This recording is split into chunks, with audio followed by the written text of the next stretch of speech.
vez van a tener las mismas propiedades que el compuesto del que forma parte. Por ejemplo, el agua es un compuesto binario formado por 3 átomos. 2 átomos de hidrógeno unidos a un átomo de oxígeno, que es lo que ustedes tienen representado acá.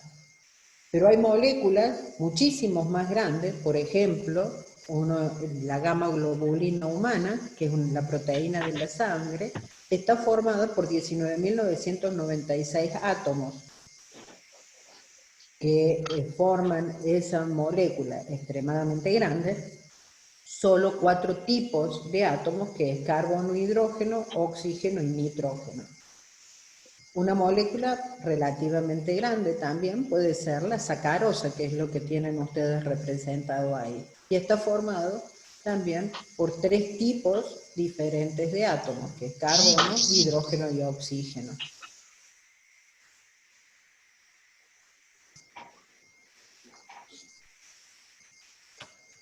¿Qué es la fórmula química? Es la representación abreviada de un compuesto y expresa los distintos átomos que los componen.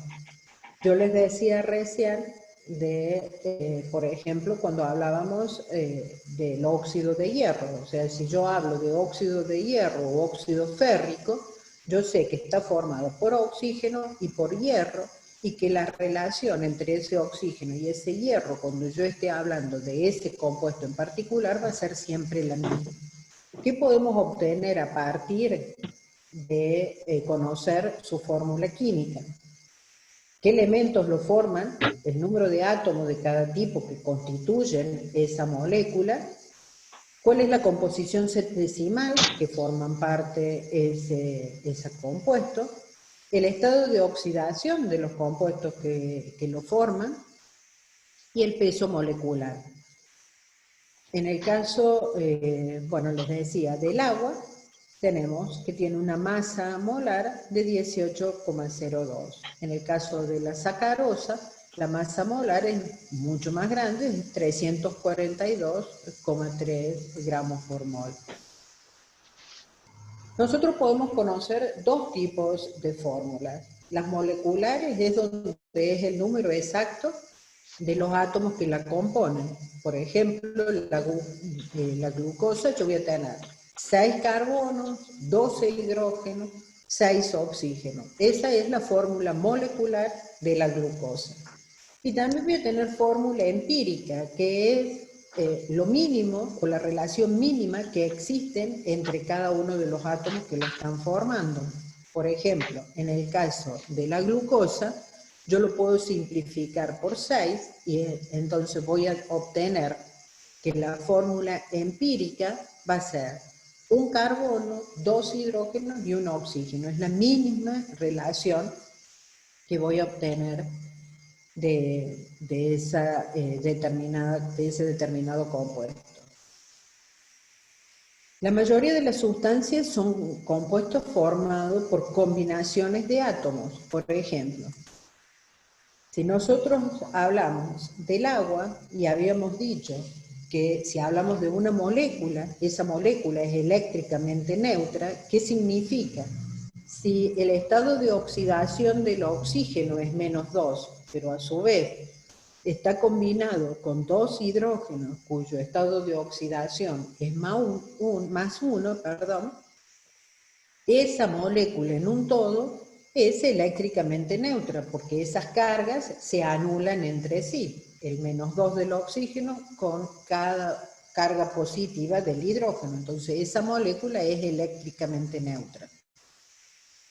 Ahora bien, hablamos también de que si yo conocía cuál era su fórmula, podía determinar cuál es la masa. Si yo conozco que la fórmula del agua o la fórmula del compuesto que fuere está formada por un oxígeno y en este caso 2 hidrógenos, y sé que la masa atómica del oxígeno es 16 y la masa atómica de cada uno de los hidrógenos es 1,01, yo tengo 2 hidrógenos, es decir, que voy a tener una masa en hidrógeno de 2,02, La masa total de esa molécula de agua es de 18,02 gramos por cada mol. Entonces, yo conociendo el compuesto al que me hago referencia, conociendo la relación que existe entre cada uno de los átomos que están formando ese compuesto, puedo determinar en este caso la masa atómica y también la masa molecular, perdón, y también si ese compuesto es eléctricamente neutro. En el caso de que no sea eléctricamente neutro, ya no estaría hablando de una molécula, sino que estaría hablando de un ion.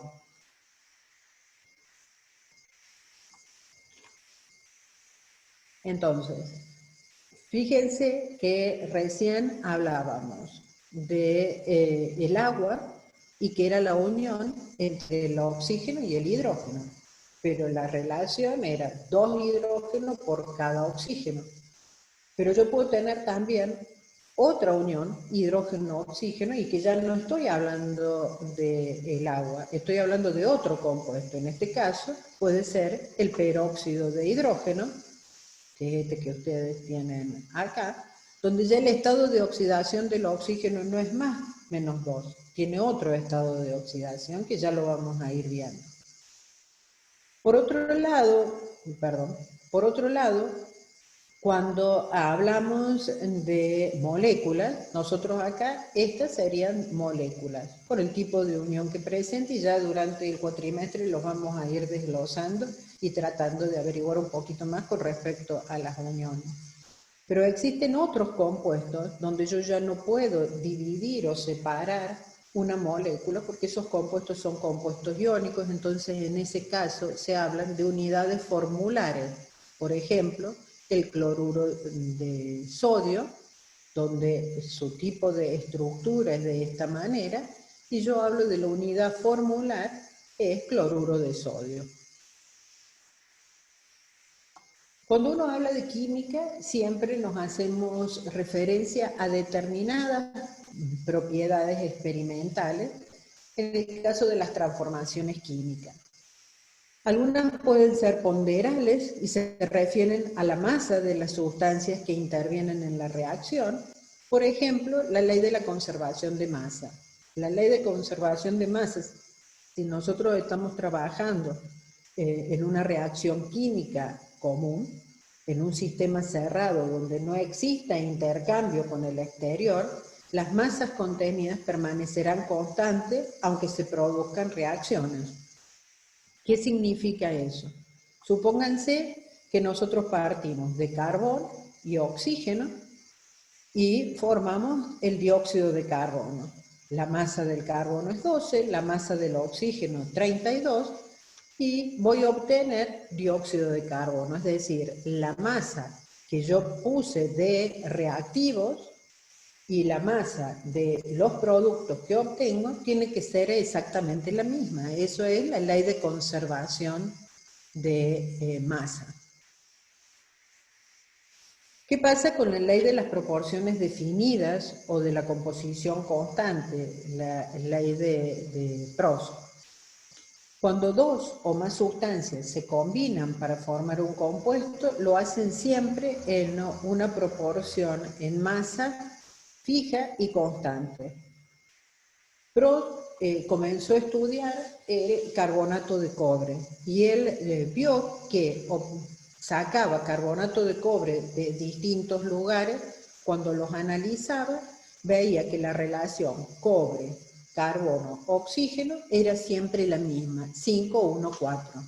Entonces, de ahí surgió la ley de las proporciones definidas, que cuando él hablaba de un determinado compuesto, las proporciones en las que se unía ese compuesto era exactamente la misma siempre.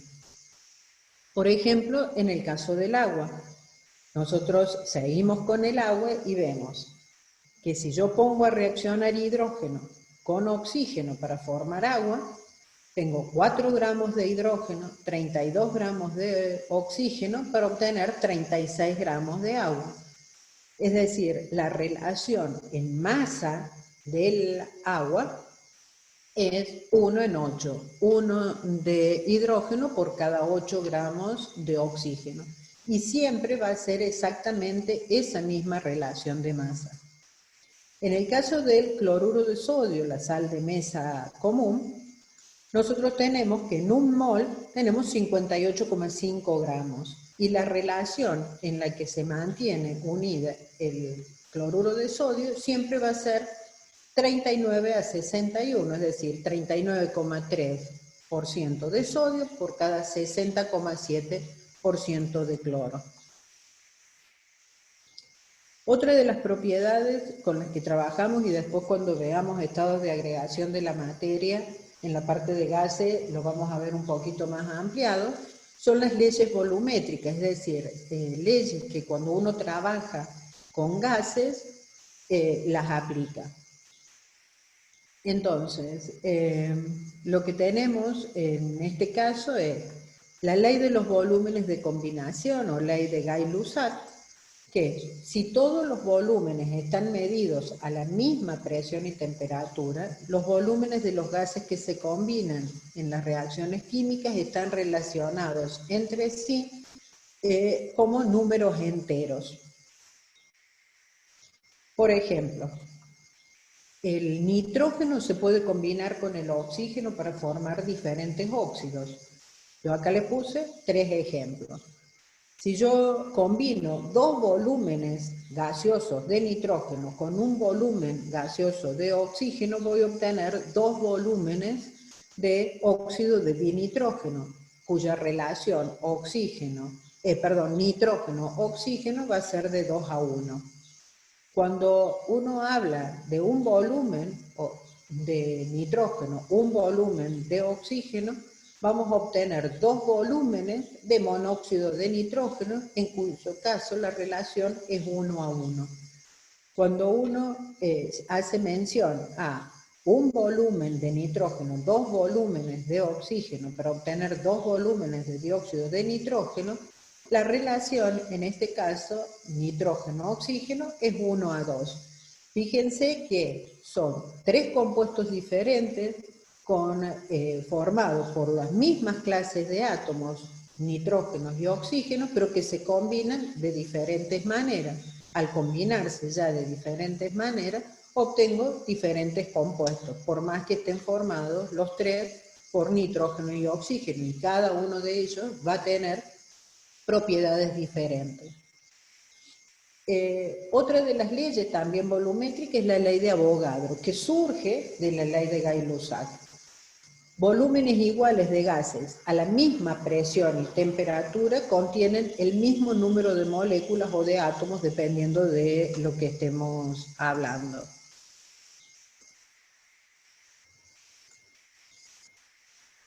Entonces, usando ejemplos similares al de recién, nosotros tenemos la combinación de nitrógeno, 2 volúmenes o 2 moléculas, con el oxígeno, un volumen o una molécula, para obtener 2 volúmenes o 2 moléculas de óxido de dinitrógeno.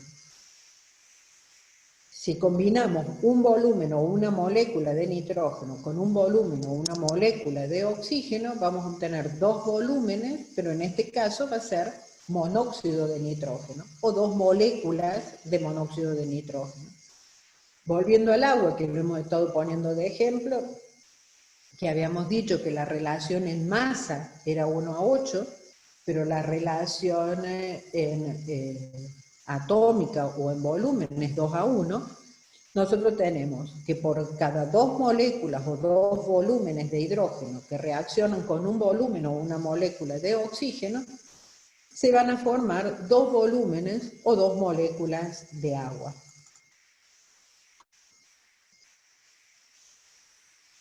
Ahora bien, nosotros estamos hablando acá de masa, estamos hablando o relacionándolo, calculando los pesos moleculares de cada una de las sustancias, pero ¿qué son y cómo se calculan?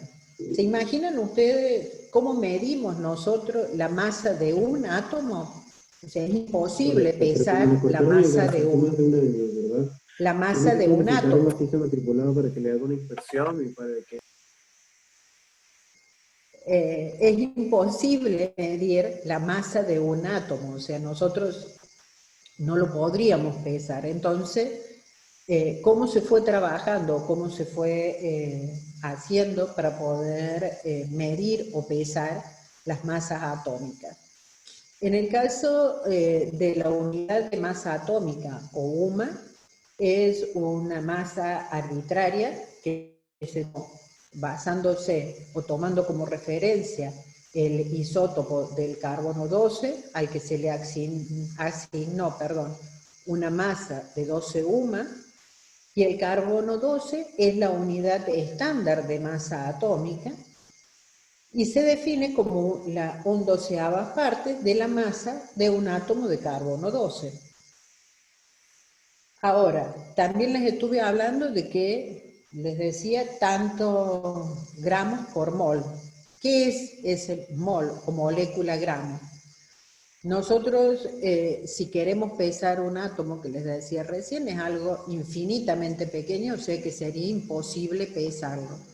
Entonces, se trabajó con el mol, que es una unidad de cantidad de sustancia, en este caso de una determinada cantidad de sustancia química. Se define como la cantidad de sustancia que contiene tantas entidades elementales como átomos hay en 12 gramos del isótopo carbono 12. Y de acá surge también el número de Avogadro. Como les decía recién, como es imposible pesar un átomo, entonces, ¿qué se determinó? Se analizó cuántos átomos entran en esa unidad de masa que lo representa en los 12 gramos del carbono 12. Y Avogadro determinó que entra un número extremadamente grande de átomos, a lo que conocemos como número de Avogadro, y que en realidad es 6,022 por 10 a la 23 átomos. Es decir, que por cada mol o molécula gramo de una determinada sustancia, yo voy a tener 6,022 por 10 a la 23 átomos que me están formando ese mol. Para hacerlo un poquito más simple, si yo hablo de una docena de huevos, yo sé que estoy hablando de 12 huevos, o sea, mi unidad es la docena, y en esa docena tengo 12 huevos.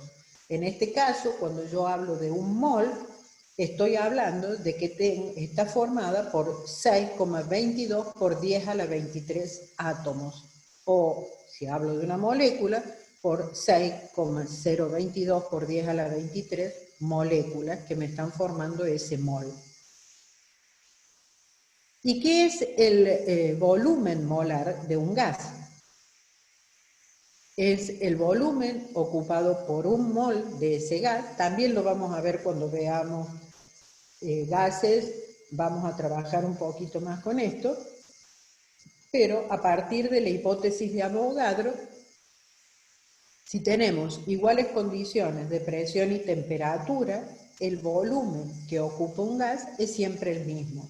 Cuando nosotros trabajamos a una atmósfera de presión y a una temperatura de 0 grados centígrados, es decir, 273 Kelvin, a esas condiciones se las llama condiciones normales, el volumen de un gas va a ser siempre el mismo de 22,4 litros, es decir, un mol de un gas en esas condiciones de una atmósfera de presión y 0 grados centígrados me van a ocupar un volumen de 22,4 litros.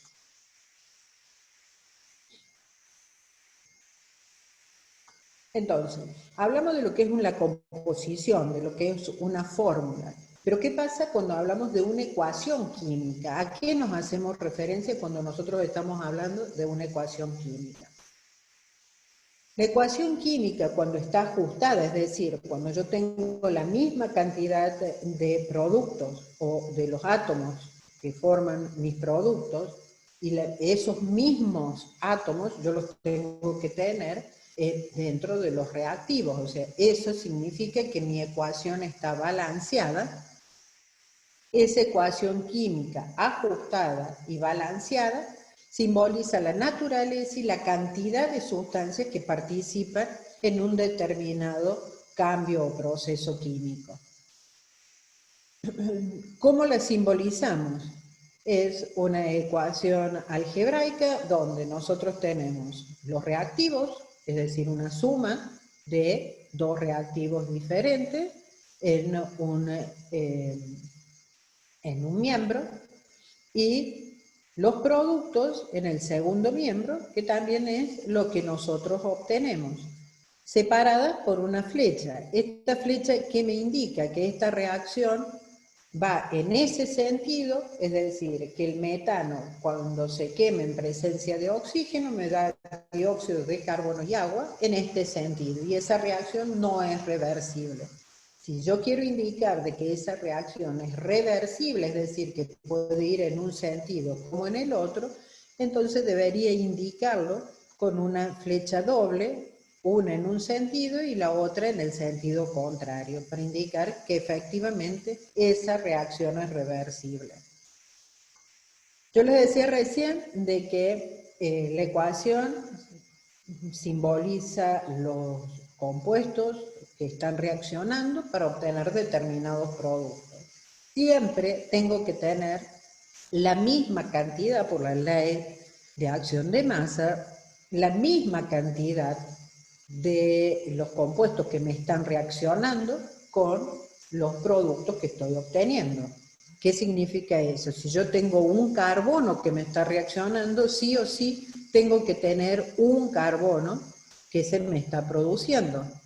Tengo 4 hidrógenos, yo en esta parte de la reacción, en el segundo término, tengo que tener esos 4 hidrógenos. O sea, siempre tengo que tener la misma cantidad de átomos que están reaccionando con los productos que yo voy a obtener. ¿Qué otra cosa tenemos que tener en cuenta cuando trabajamos con una reacción química? Bueno, no les dije recién, estaba anotada en la filmina, pero cuando nosotros trabajamos con una reacción química estamos hablando de la estequiometría de esa reacción. Es decir, cómo reaccionan determinados reactivos para obtener determinados productos. Siempre tenemos que tener en cuenta si existe algún reactivo limitante o algún reactivo en exceso. ¿Para qué? Para saber cuánto producto vamos a obtener nosotros. Por ejemplo, si yo les digo que tengo estos reactivos que me van a reaccionar, ¿cuántos sándwiches voy a obtener? ¿Alguno de esos dos está como reactivo limitante? Sí, si se fijan, yo tengo 6 rodajas de pan, o sea que van a ser los que me van a limitar cuántos sándwiches puedo obtener. Yo no voy a poder preparar más de 3 sándwiches, necesito 2 rodajas por cada feta de queso. Por más que yo tenga más de 3 fetas de queso, quien me va a limitar cuántos sándwiches voy a producir van a ser las rodajas de pan. Entonces, siempre tengo que tener en cuenta para que el cálculo del producto que yo vaya a obtener sea real, digamos. Entonces, siempre tengo que tener en cuenta si hay algún reactivo limitante y algún reactivo en exceso. Entonces, con las preguntas que acá tienen es, ¿cuántos sándwiches pueden preparar? Solo 3. ¿Cuál es el reactivo limitante? Las fetas de pan. ¿Cuál es el reactivo en exceso? El queso. O sea, a mí me van a quedar rodajas de queso sin utilizar en esta reacción. Entonces, generalmente, cuando uno hace reaccionar, nunca pone las cantidades estequiométricas. Siempre voy a tener un reactivo limitante, que va a ser aquel que se me consume totalmente, las rodajas de pan, y un reactivo en exceso, que es la parte que queda sin reaccionar, en este caso, las fetas de queso. Entonces, cuando yo quiero obtener una determinada cantidad de productos, siempre tengo que balancear la ecuación y después calcular cuál es mi reactivo limitante. Y con mi reactivo limitante recién voy a calcular la cantidad de producto que tengo. Por ejemplo, yo acá les puse si reaccionan 7 gramos de hierro con 8 gramos de azufre para formar sulfuro de hierro. o sulfuro ferroso. ¿Cuál es el reactivo limitante y cuál es el excedente?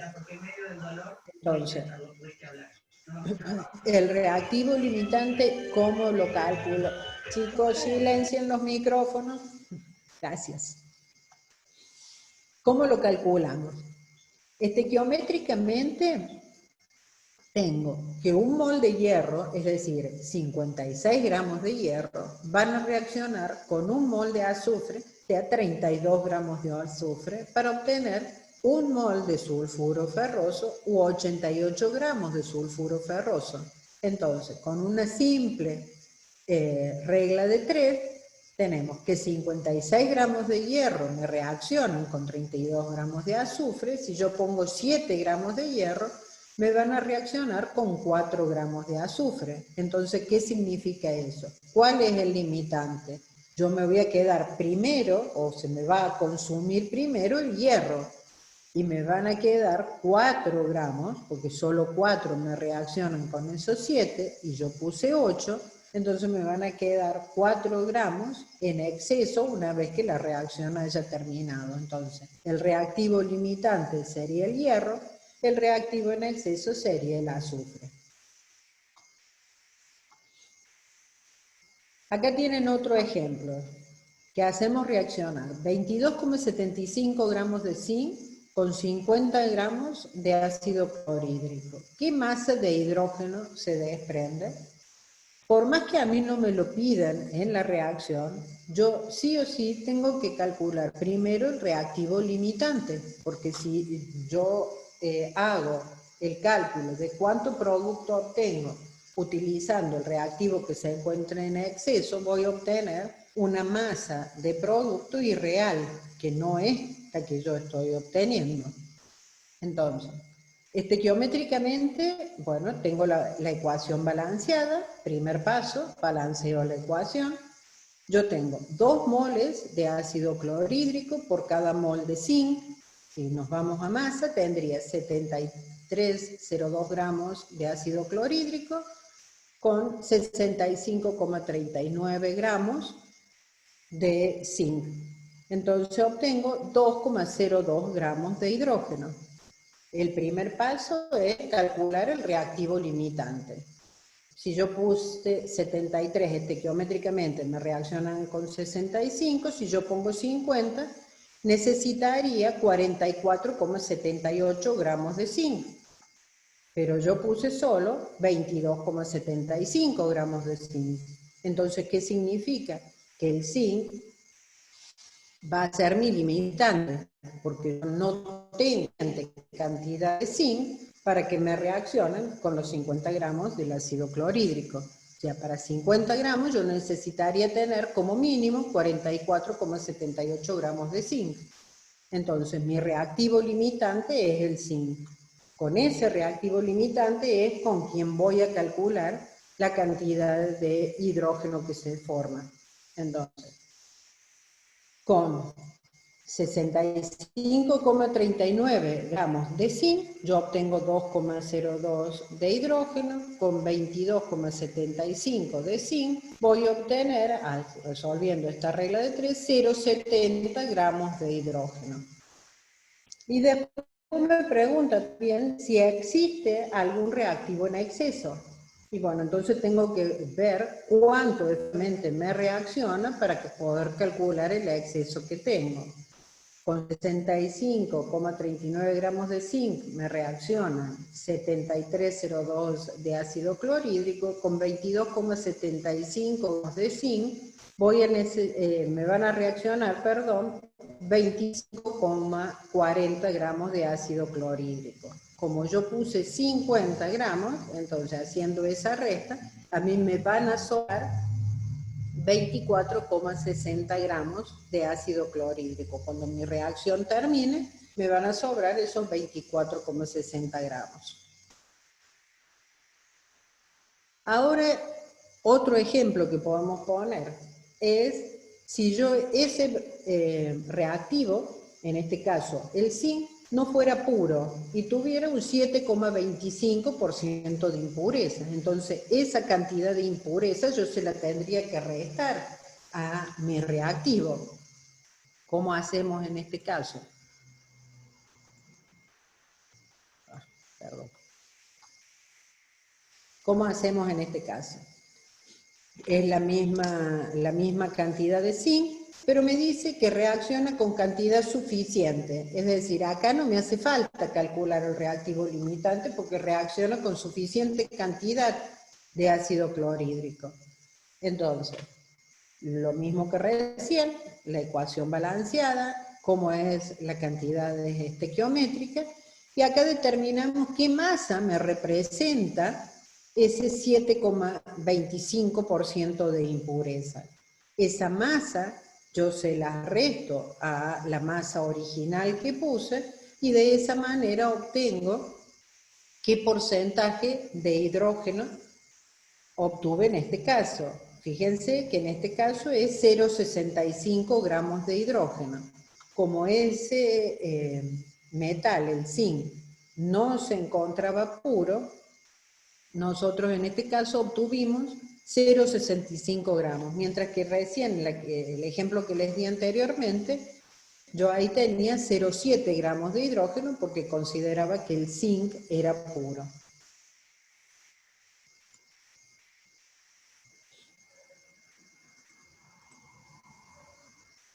Entonces,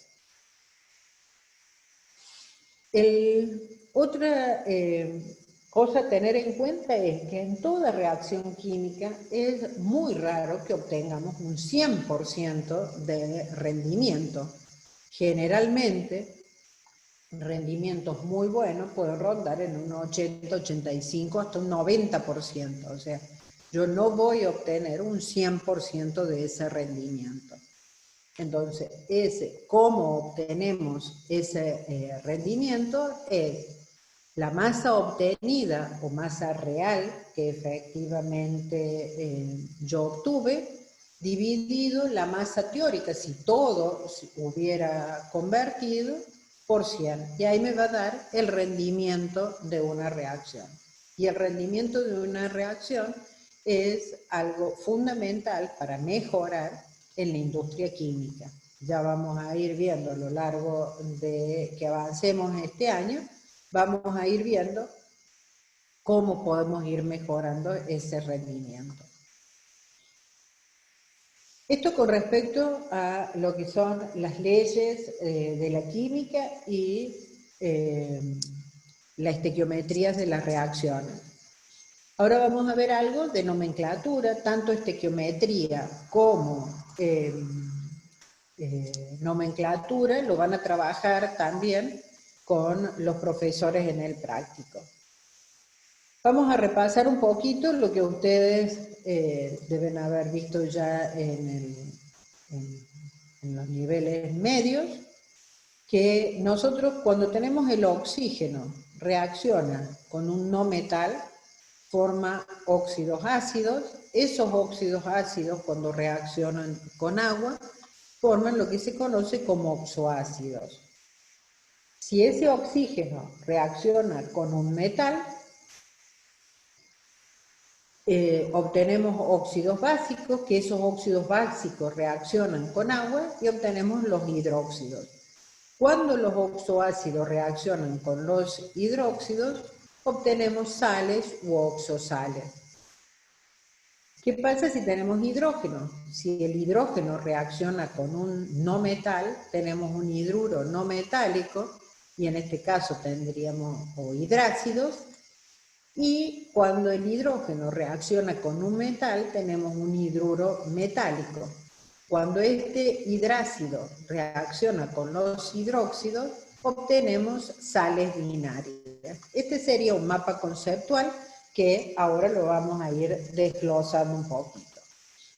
Cuando uno habla de una determinada reacción química, yo les mostraba recién en el caso del agua. Nosotros hablamos de los estados de oxidación de cada uno de los elementos que están formando ese compuesto químico. El estado de oxidación se refiere al número de cargas que tendría un átomo cuando está en una molécula o en un compuesto si los electrones fueran transferidos completamente. Yo les daba recién el ejemplo del oxígeno y el hidrógeno en el agua. El oxígeno tiene estado de oxidación -2 y el hidrógeno, o cada uno de los hidrógenos, es estado de oxidación +1. ¿Qué pasa? Para hablar en forma general. Todas las sustancias elementales tienen estados de oxidación 0, es decir, si yo hablo de la molécula hidrógeno, de la molécula cloro, el estado de oxidación en ese caso es 0. En una molécula neutra, como el ejemplo que les había puesto recién del agua, la suma de todos los estados de oxidación me tiene que dar 0, porque esa molécula es eléctricamente neutra. El oxígeno, en óxidos, en ácidos, en sales oxoácidas, tiene estado de oxidación -2. Cuando uno habla del peróxido, se encuentra en estado de oxidación -1. Por ejemplo, el agua oxigenada, que yo les daba recién también como ejemplo, que teníamos la misma combinación oxígeno-hidrógeno, pero el estado de oxidación del oxígeno era diferente. El hidrógeno siempre tiene estado de oxidación +1, salvo que esté formando hidruros metálicos, en cuyo caso el estado de oxidación es -1. Los metales que forman moléculas tienen estados de oxidación positivo, y ya lo vamos a ir viendo cuando vayamos analizando la tabla periódica. Los alcalinos tienen estado de oxidación +1, los alcalinos térreos estado de oxidación +2, y en general el estado máximo de oxidación que tiene cada uno de los elementos que están formando la tabla periódica es el grupo al que pertenece. En el caso de los iones, el estado de oxidación es la carga de ese ion. Por ejemplo, el ion cloro, el estado de oxidación es -1. Entonces, cuando nosotros decimos que estamos hablando de una molécula y sumamos todas las cargas, me debería dar eléctricamente neutro. Por ejemplo, el ácido sulfúrico. Yo tengo 2 hidrógenos